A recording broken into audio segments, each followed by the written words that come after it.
নমস্কার। আজকে কর্তামশাইয়ের ইচ্ছা হয়েছে দেশি মুরগির একদম পাতলা ঝোল খাবে। তো কর্তামশাইয়ের ইচ্ছা তো পূরণ করতেই হবে, তাই আজকে দেশি মুরগির পাতলা ঝোল আমি কিভাবে করি সেভাবে তোমাদের সাথে শেয়ার করলাম।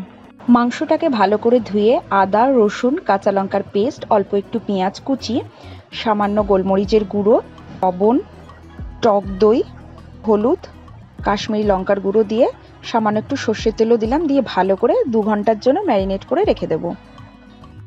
এরপর কড়াইতে সর্ষের তেল দিয়ে আলুটাকে দিয়ে দিলাম, আলুটা ভালো করে লাল লাল করে ভেজে তুলে নিলাম। এরপরে ফোড়নে দিলাম সামান্য জিরে, গোটা গরম মশলা, শুকনো লঙ্কা, তেজপাতা।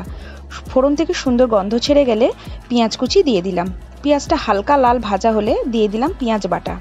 পেঁয়াজ বাটাটা দিয়েও ভালো করে নেড়েচেড়ে নেব, নিয়ে আদা, রসুন, কাঁচা লঙ্কার পেস্টটাও দিয়ে দেব, দিয়ে ভালো করে একটু নেড়েচেড়ে নেব। পেঁয়াজ, আদা, রসুনের যে কাঁচা গন্ধ সেটা যাতে চলে যায়।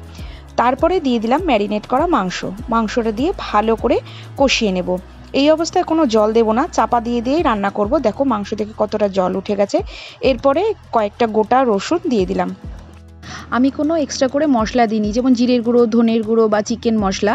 এইগুলো দিলে আমার মনে হয় দেশি মুরগির যে নিজস্ব ফ্লেভার সেটা নষ্ট হয়ে যায়, তাই আমি দিইনি। তোমরা চাইলে দিতেও পারো। দেখো সুন্দর করে কষানো হয়ে গেছে। এরপরে ভেজে রাখা আলুটা অ্যাড করে আর একটু নাড়িয়ে চাড়িয়ে পরিমাণ মতো জল দিয়ে দিলাম। আলু সেদ্ধ হয়ে গেছে, মাংসও সেদ্ধ হয়ে গেছে। এরপরে নামানোর আগে সামান্য ঘি, গরম মশলা দিয়ে নামিয়ে নিলাম। তৈরি হয়ে গেল দেশি মুরগির একদম সিম্পল পাতলা ঝোল।